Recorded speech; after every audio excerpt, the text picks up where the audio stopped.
જય શ્રી રામ મિત્રો। ચૈત્ર સુદ નમ એટલે આપણા મર્યાદા પુરુષોત્તમ ભગવાન શ્રી રામનો જન્મોત્સવ પણ આ વર્ષે એટલે કે 2026 દરેક રામ ભક્તના મનમાં એક બહુ મોટો પ્રશ્ન ઘૂમી રહ્યો છે કે રામનવમી ખરેખર ક્યારે છે, 26 માર્ચ કે 27 માર્ચે? તમારા ઘરના કેલેન્ડરમાં કદાચ અલગ તારીખ હોય અને પંચાંગમાં અલગ। આ મૂંઝવણને કારણે જો તમે ખોટા દિવસે વ્રત કે પૂજા કરી લીધી તો શું તમને પૂરેપૂરું ફળ મળશે? આજના આ વિડીયોમાં હું તમારી બધી જ મૂંઝવણ દૂર કરવાનો છું। વિડીયોને અંત સુધી ચોક્કસ જોજો, કારણ કે આજે આપણે માત્ર સાચી તારીખ જ નહીં પણ રામનવમીની ચોક્કસ પૂજા વિધિ, મધ્યાહનનું એકદમ સચોટ મુહૂર્ત, વ્રતના પારણા ક્યારે કરવા અને રામનવમીના અદ્ભુત મહિમા વિશે વિસ્તારથી વાત કરીશું। મિત્રો, હિન્દુ ધર્મમાં આપણે તિથિઓને માનીએ છીએ। પંચાંગ અનુસાર 2026 ચૈત્ર માસના શુક્લ પક્ષની નવમી તિથિ કંઈક આ રીતે છે। નવમી તિથિ શરૂ થાય છે 26 માર્ચ 2026 ગુરુવારે સવારે 11:48 વાગ્યા નવમી તિથિ સમાપ્ત થાય છે। 27 માર્ચ 2026 શુક્રવારે સવારે 10:06 વાગ્યા। હવે સમજો કે રામલલાનો જન્મ બપોરે બરાબર 12 વાગે એટલે કે મધ્યાહન કાળમાં થયો હતો। 26 માર્ચ બપોરે 12 વાગે નવમી તિથિ હાજર છે, જ્યારે 27 માર્ચે તો સવારે 10 વાગે જ નવમી પૂરી થઈ જાય છે અને દસમી બેસી જાય છે। તેથી શાસ્ત્રોના નિયમ અનુસાર મધ્યાહન કાળનો સંયોગ 26 માર્ચે જ બની રહ્યો છે। એટલે જ રામનવમીનો પવિત્ર તહેવાર ગુરુવાર 26 માર્ચ 2026 રોજ જ ઉજવવામાં આવશે।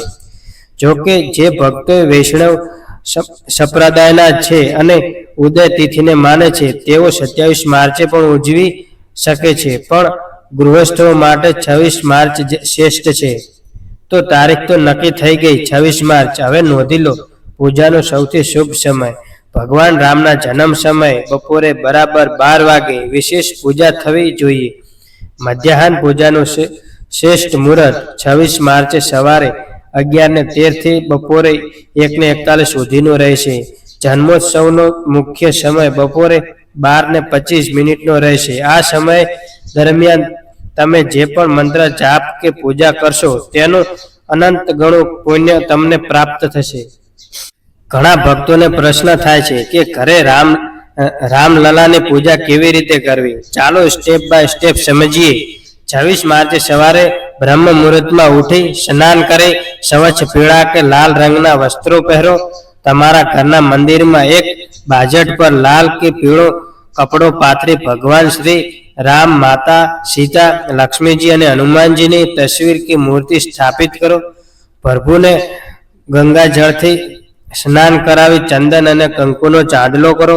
શ્રી રામને પીળા ફૂલ અને તુલસી પત્ર અત્યંત પ્રિય છે તો તે અચૂક અર્પણ કરો। ખાસ ભોગ રામનવમીના દિવસે પ્રભુને ખીર, પંજરી અને પાનકામ, ગોળ, એલચી અને મરી નાખીને બનાવેલું પાણીનો ભોગ લગાવવો ખૂબ જ શુભ માનવામાં આવે છે।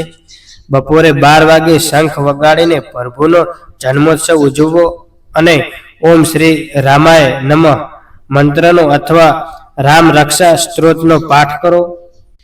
મિત્રો, તુલસીદાસજીએ રામચરિત માનસમાં કહ્યું છે કે રામનવમીનું વ્રત કરવાથી મનુષ્યના જન્મના પાપ નષ્ટ થાય છે અને અખૂટ સુખ સમૃદ્ધિની પ્રાપ્તિ થાય છે। આ દિવસે કરવામાં આવતો ઉપવાસ તમને શારીરિક અને માનસિક બંને રીતે શુદ્ધ કરે છે। હવે સૌથી અગત્યની વાત કે જે લોકો વ્રત રાખે છે તેમણે ઉપવાસ ક્યારે છોડવો એટલે કે પારણા ક્યારે કરવા? તમારે પારણા 27 માર્ચ 2026 રોજ સવારે નવમી તિથિ પૂરી થયા પછી એટલે કે સવારે 10:06 વાગ્યા પછી દસમી તિથિ બેસે ત્યારે જ કરવાનો રહેશે। સાત્વિક ભોજન લઈને તમે તમારો વ્રત પૂર્ણ કરી શકો છો। તો મારા વહાલા રામ ભક્તો, મને આશા છે કે 2026ની રામનવમીની તારીખ, મુહૂર્ત અને પૂજા વિધિને લગતા તમારા દરેક પ્રશ્નના જવાબ તમને મળી ગયા હશે। 26 માર્ચ પૂરી શ્રદ્ધાથી પ્રભુ શ્રી રામની આરાધના કરજો। જો તમને આ વિડીયોમાં આપેલી માહિતી ઉપયોગી લાગી હોય તો વિડીયોને એક લાઈક જરૂર કરજો અને તમારા સગા સંબંધીઓ સાથે આ વિડીયો શેર કરવાનું ભૂલતા નહીં, જેથી તેઓ પણ સાચા સમયે પૂજા કરી શકે. અને હા, કોમેન્ટ બોક્સમાં પૂરી શ્રદ્ધાથી જય શ્રી રામ લખવાનું જરા પણ ભૂલતા નહીં.